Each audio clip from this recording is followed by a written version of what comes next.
اگر بندہ ان 3 ذمہ داری کو پورا کر لیتا ہے تو اللہ رب العزت فرماتے ہیں میں انہیں 3 بشارتوں سے نوازوں گا۔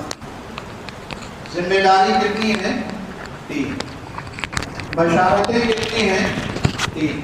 بولو اللہ کے بندو، ذمہ داریاں کتنی ہیں؟ 3۔ بشارتیں کتنی ہیں؟ 3۔ انشاءاللہ ہر ذمہ داری کو پورا کرنے کی کوشش کریں گے۔ مجلس مختصر ہے، مختصر مجلس میں مختصر باتیں آپ حضرات سنیے۔ پہلی بات جو ہے، اللہ رب العزت فرماتے ہیں یا ایھا الذین آمنوا، سب سے پہلی ذمہ داری اللہ نے اپنے بندوں پر جو لازم کی ہے وہ ہے ایمان۔ ایمان کے بغیر بندے کا کوئی عمل معتبر ہی نہیں ہے، چاہے وہ کتنی ہی رگڑیں مار لے، کتنی ہی اپنی پیشانی کو سجدے میں ٹیک دے، برسہ برس سجدے میں پڑا رہے، پھر بھی اس کا کوئی عمل آخرت کے اندر اللہ کے یہاں مقبول نہیں۔ تو سب سے پہلی ذمہ داری کیا ہے؟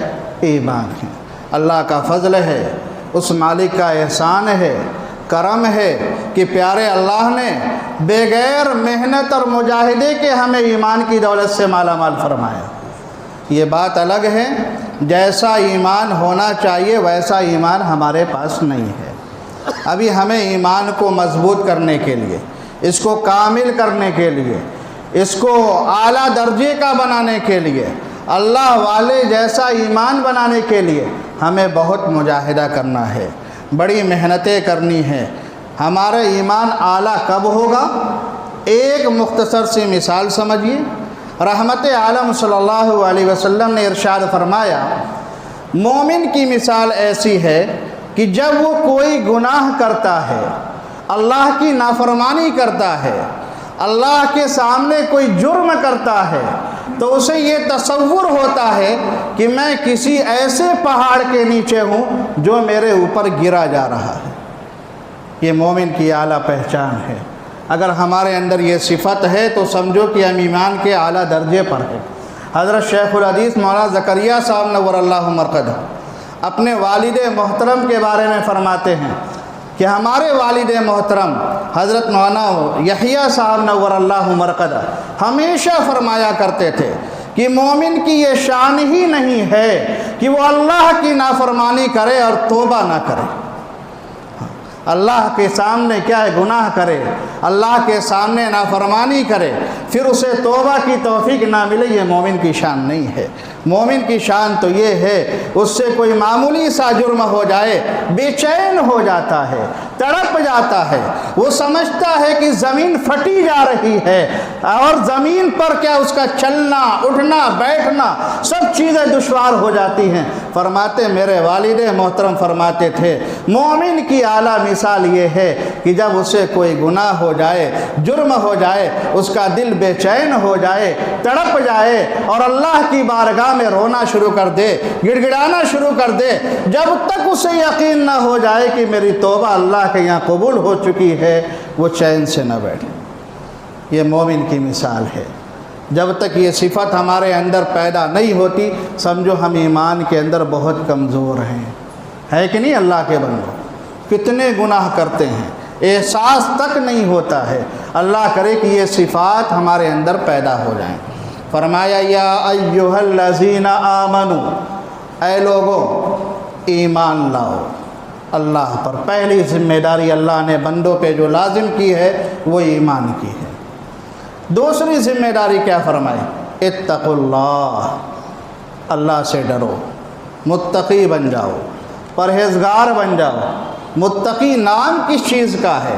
تقوی کہتے کسے ہیں؟ تقوی نام ہے اللہ کے حرام کردہ، شریعت کے اندر جو چیزیں ممنوع ہیں، مکروہ ہیں، ناجائز ہیں، بندہ ان حرام ناجائز کاموں سے اپنے آپ کو بچا لے اور اپنی نیتوں کی اصلاح کر لے، درست کر لے۔ فرمایا کہ یہی تقوی ہے۔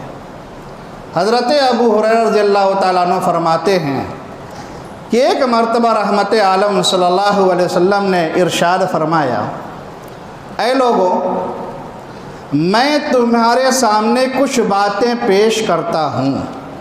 کیا فرمایا؟ میں تمہارے سامنے کچھ باتیں پیش کرتا ہوں. تم میں سے کون ہے جو ان باتوں کو لینے کی کوشش کرے اور اس پر عمل کرے گا؟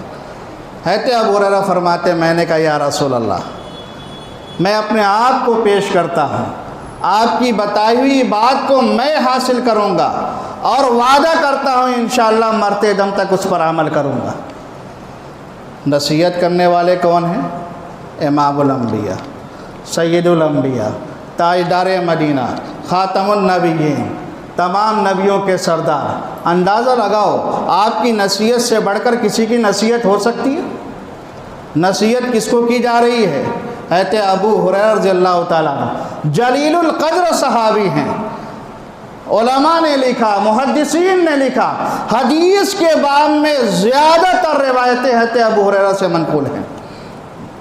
کثیر الروایہ راوی ہیں، کثیر الروایہ صحابی ہیں، اللہ کے لاڈلے پیغمبر کے محبوب ہیں، بہت قریب ہیں، آپ کے سفر کے حضر کی حدیثوں کو نقل کرنے والے، روایت کرنے والے آپ ہیں. فرمایا میں ہوں. مسلمانوں کیا نصیحت فرمائی؟ نصیحت 5 فرمائی، لیکن پہلی نصیحت جو ہے فرمایا اتق المحارم تکن اعبد الناس. اے لوگو تم حرام کام کو چھوڑ دو، تم اللہ کے سب سے بڑے عبادت گزار بن جاؤ گے. کیا فرمایا؟ اتق المحارم تکن اعبد الناس. اللہ نے جن چیزوں کو حرام قرار دیا ہے انہیں چھوڑ دیجئے، تم اللہ کے سب سے بڑے عبادت گزار بن جاؤ گے. محدثین نے لکھا ہے اگر بندہ ذرا اپنے عقل سے کام لے تو اس ایک مختصر سی حدیث کے اندر پوری شریعت آ چکی ہے. فرمایا اتق المحارم، حرام کام کو چھوڑیے. نماز چھوڑنا حرام ہے نہیں ہے؟ کیا مطلب؟ نماز کے پابند بن جائے گی. نماز کے پابند جب بنو گے عبادت گزار بنو گے نہیں بنو گے؟ روزہ چھوڑنا حرام ہے. کیا مطلب ہے؟ روزے کے پابند بن جائیے. روزے کے پابند بنو گے عبادت گزار بنو گے نہیں بنو گے؟ جھوٹ بولنا حرام ہے. کیا مطلب؟ جھوٹ کو چھوڑیے، سچائی کو اپنائیے. سچ بولو گے عبادت گزار بنو گے نہیں بنو گے؟ شراب پینا حرام ہے. شراب کو چھوڑو گے عبادت گزار بنو گے نہیں بنو گے؟ نامحرم کو بری نگاہ سے دیکھنا، نامحرم پہ نگاہ اٹھانا حرام ہے. اپنی نگاہ کو نیچی کرو گے اللہ کا حکم سمجھ کر، عبادت بنے گا نہیں بنے گا؟ فرمایا اتق المحارم تکن اعبد الناس. حرام کاموں کو چھوڑ دو، تم اللہ کے سب سے بڑے عبادت گزار بن جاؤ گے. قرآن فرماتا ہے یا ایھا الذین آمنوا اتقوا اللہ، اے ایمان والو تم اللہ سے ڈرو. یہ دوسری ذمہ داری کہ ہم کیا کریں بھائی؟ تقوی اختیار کریں. تقوی نام کس چیز کا ہے؟ حرام کاموں کو چھوڑنا. ہاں یہ تقوی ہے. اللہ کرے کہ ہم اپنی زندگیوں میں تمام ناجائز امور کو کیا ہے؟ چھوڑنے والے بن جائیں. جب تک آپ حرام کو نہیں چھوڑیں گے آپ عبادتوں کی لذتوں کو محسوس نہیں کر سکتے، کیونکہ ایک حرام سے آپ کے دل پہ ایک سیاہ نقطہ لگتا ہے. حرام کام کرتے رہو گے، ناجائز کام کرتے رہو گے، دل سیاہ ہو جائے گا. اور جب دل سیاہ ہوگا آپ تلاوت کرو گے، تلاوت میں مزہ نہیں آئے گا. نماز پڑھو گے، نماز میں مزہ نہیں آئے گا. آج لوگوں کی شکایتیں یہی ہے کہ ہم اللہ کی عبادتیں کرتے ہیں، ہمارا دل نہیں لگتا ہے. مسلمانوں دل لگانا ہے. فرمایا اتق المحارم تکن اعبد الناس. اپنے آپ کو حرام کاموں سے بچا لو، تم اللہ کے سب سے بڑے عبادت گزار بن جاؤ گے. نماز کے پابند بن جاؤ، روزے کے پابند بن جاؤ، شراب کو چھوڑ دو، اور دوسروں کی غیبتیں کرنا چھوڑ دو، دوسروں کے بارے میں کینہ رکھنا چھوڑ دو، حسد رکھنا چھوڑ دو. جتنی بھی حرام کام ہیں سارے حرام کام کو چھوڑ دو. فرمایا اتقوا اللہ، تم اللہ کے متقی بن جاؤ گے. کتنی ذمہ داری ہو گئی؟ 2. پہلی ذمہ داری اللہ پہ ایمان لانا، دوسری ذمہ داری تقوی اختیار کرنا، تیسری ذمہ داری فرمائی وقولوا قولا سدیدا. جب بھی بولو، زبان سے جب بھی بات کرو سچ بولو. کیا فرمایا؟ سچ بولو. اور مسلمانوں حقیقت ہے، اگر بندہ سچائی پر آ جائے، سچائی اس کو 1000 عبادتوں پر لا کر کھڑا کر دے گی۔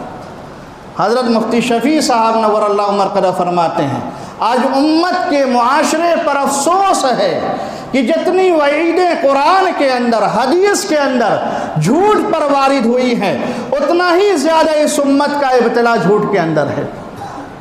بڑا بھی جھوٹ میں مبتلا، چھوٹا بھی جھوٹ میں مبتلا، عمر دراز بھی جھوٹ میں مبتلا، تاجر بھی جھوٹ میں مبتلا، وکلا بھی جھوٹ میں مبتلا۔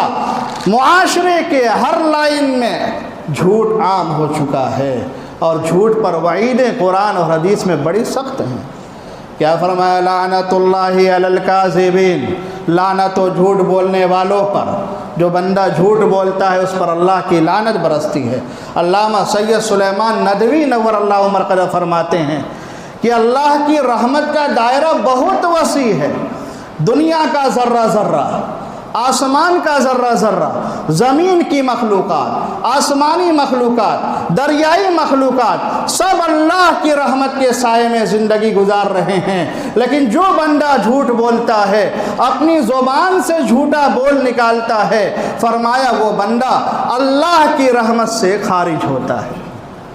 لعنت کے معنی یہی ہے، لعنت کا مطلب کہ اللہ کی رحمت سے دور ہو۔ پوری کائنات اللہ کی رحمت کے سائے میں ہے، لیکن جو بندہ جھوٹ بولتا ہے، فرمایا حضرت فرماتے وہ بندہ اللہ کی رحمت کے سائے سے دور ہو جاتا ہے۔ ایک صحابی رسول ہیں حضرت ابو ذر غفاری رضی اللہ تعالیٰ، بڑے جلیل القدر صحابی ہیں، بڑے عابد، بڑے زاہد، جن کا زہد اور تقوی صحابہ کرام کے اندر مشہور تھا۔ اپنے شہر کو چھوڑ کر جا کر کے غیر آباد جگہ کیا ہے آباد ہو گئے تھے، تاکہ کیا ہے مجھے گناہوں سے بچنا آسان ہو، اللہ کے سامنے مناجات کرنا آسان ہو، اللہ کے سامنے دل لگانا آسان ہو۔ اتنے مشہور اللہ کے اتنے مقرب صحابی کیا فرماتے ہیں کہ لاڈلے پیغمبر جناب محمد رسول اللہ صلی اللہ علیہ وسلم نے ارشاد فرمایا 3 بندے ایسے ہیں، 3 بندے ایسے ہیں، مسلمانوں ذرا توجہ سے سنو، مسلم شریف کی حدیث ہے، فرمایا 3 بندے ایسے ہیں کہ کل قیامت کے روز اللہ رب العزت ان سے کلام نہیں فرمائیں گے، نظر رحمت نہیں ڈالیں گے، ان کو گناہوں کی گندگیوں سے پاک نہیں فرمائیں گے۔ فرمایا وَلَهُمْ عَذَابٌ علیم، ایسے بندوں کے لیے دردناک عذاب ہے۔ حضرت ابو ذر فرماتے میں نے کہا یا رسول اللہ ذرا فرمائیے وہ 3 بندے کون ہیں، وہ 3 بدنصیب کون ہیں، وہ کون ایسے بندے ہیں جو اللہ کی نظر رحمت سے محروم ہوں گے، جن سے کل قیامت کے روز اللہ تعالیٰ کلام نہیں فرمائیں گے؟ وہ اکرم الاکرمین، وہ ارحم الراحمین، جس کی رحمتیں دنیا کے اندر بھی کیا ہے ہر مخلوق فائدہ اٹھا رہی ہے، کل قیامت کے روز بھی اللہ کی رحمت کی بارشیں ہوں گی۔ وہ کون سے بدنصیب ہیں کہ جن سے اللہ رب العزت کل قیامت کے روز کلام نہیں فرمائیں گے، نظر رحمت نہیں ڈالیں گے، گناہوں کی گندگیوں سے پاک نہیں فرمائیں گے، ان کے لیے دردناک عذاب ہوگا۔ فرمایا سب سے پہلا بندہ وہ ہے، مسلمانوں ذرا سوچو، ذرا اپنی زندگیوں پہ نگاہ ڈالو، کہیں ہم میں سے کوئی ان میں شامل تو نہیں ہے۔ فرمایا پہلا بندہ وہ ہے جو اپنے ازار کو ٹخنوں سے نیچے لٹکاتا ہے، اپنے ازار کو ٹخنوں سے نیچے لٹکاتا ہے۔ ازار کو ٹخنے سے نیچے لٹکانے والا بندہ فرمایا ایسا بدنصیب ہے کل قیامت کے روز اللہ تعالیٰ اس سے کلام نہیں فرمائیں گے۔ آج امت میں یہ گناہ عام ہے نہیں ہے؟ نوجوان بھی مبتلا، ہمارے عمر دراز حضرات بھی مبتلا، اور نہ معلوم اس کو بڑا حسن سمجھتے ہیں۔ مسلمانوں قربان جائیے، قربان جائیے رحمت عالم صلی اللہ علیہ وسلم پر، خدا کی قسم آپ سے زیادہ حسن والا اس دنیا میں پیدا ہی نہیں ہوا۔ حضرت یوسف علیہ السلام کے حسن کی داستانیں امت کے سامنے بیان کی جاتی ہیں، اور لوگ سمجھتے ہیں کہ یوسف علیہ السلام کا حسن آپ علیہ السلام سے بڑا ہوا ہے، لیکن خدا کی قسم آپ کا حسن حضرت یوسف علیہ السلام سے کہیں زیادہ تھا، کہیں زیادہ تھا۔ آپ اندازہ لگاؤ، کیا جو حضرات اپنا پاجامہ ٹخنوں سے اوپر رکھتے ہیں کیا ان کے چلنے میں دشواری ہوتی ہے؟ کیا ان کے چہرے کا نور کم ہو جاتا ہے؟ کیا وہ بیماری میں مبتلا ہو جاتے ہیں؟ نہیں مسلمانوں، ٹخنوں سے نیچے پاجامہ لٹکانے والا اللہ کی رحمت سے دور ہو جاتا ہے۔ جو اللہ کی رحمت سے دور ہو جائے اسے کبھی حسن نصیب ہی نہیں ہو سکتا۔ حضرت جابر ابن سمرہ کیا فرماتے ہیں رضی اللہ تعالیٰ عنہ؟ فرماتے ہیں چاندنی رات ہے، کبھی میں چاند کو دیکھتا، کبھی آقا کے چہرے کو دیکھتا، کبھی چاند کو دیکھتا، کبھی آقا کے چہرے کو دیکھتا۔ خدا کی قسم میری عقل نے فیصلہ کیا کہ آپ چاند سے بھی زیادہ خوبصورت ہیں۔ حسن والا بننا ہے، آپ کی سیرت کو اپنائیے۔ آپ کی سیرت سے بڑھ کر کسی سیرت، کسی اور نمونے کے اندر حسن آپ کو مل نہیں سکتا۔ حضرت شاہ ولی اللہ محدث دہلوی نور اللہ مرکزہ فرماتے میری والد محترم کو ایک چیز پہ اعتراض تھا کہ اگر نبی اکرم صلی اللہ علیہ وسلم کے اندر حسن زیادہ ہے تو وہ باتیں کیوں نہیں منقول ہیں جو حضرت یوسف علیہ السلام کے بارے میں منقول ہیں کہ جب عورتیں گزرتی آپ کے سامنے سے تو پھلوں کو لے کر بیٹھتی، چاقو کو اپنے ہاتھ پر چلا دیا کرتی تھیں، چاقو سے اپنے ہاتھ کی انگلیوں کو کاٹ لیا کرتی۔ آخر لاڈلے پیغمبر کے بارے میں یہ باتیں کیوں نہیں منقول؟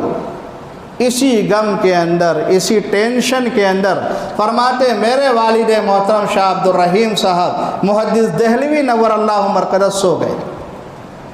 زیارت ہوئی رحمت عالم صلی اللہ علیہ وسلم کی، اسی سوال کو رکھ دیا۔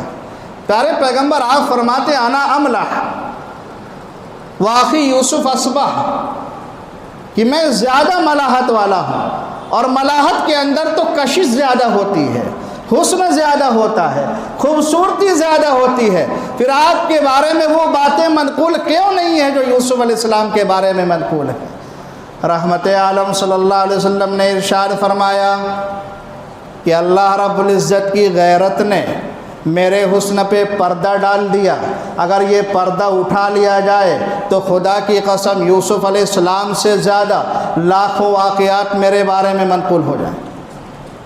یہ تو آپ کے حسن پہ پردہ ڈال دیا گیا ہے۔ مسلمانوں، حسن والا بننا ہے تو لاڈلے پیغمبر کی سیرت کو اپنائیے۔ فرمایا پہلا بد نصیب وہ ہے جو اپنے ازار کو ٹخنے سے نیچے لٹکائے۔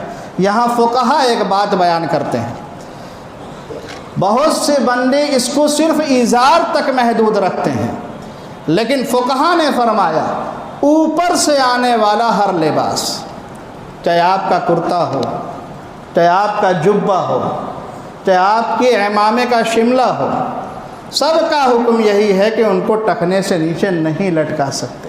اگر آپ ٹخنے سے نیچے لٹکائیں گے تو سمجھو کہ آپ ناجائز کام کر رہے ہیں۔ اس لیے اپنے کرتے کو بھی ٹخنوں سے اوپر رکھیے، پڈلی تک رکھیے، نصف پڈلی بہت ہے، یہی سنت طریقہ ہے۔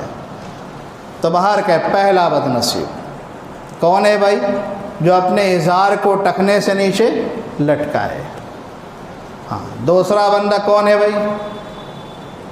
دوسرا بد نصیب کون؟ فرمایا ایسا تاجر جو جھوٹی قسمیں کھا کھا کر کے اپنے مال کو فروخت کرتا ہے۔ فرمایا وہ بد نصیب بھی کل قیامت کے روز اللہ کی نظر عنایت سے محروم ہوگا، اللہ اس سے کلام نہیں فرمائیں گے۔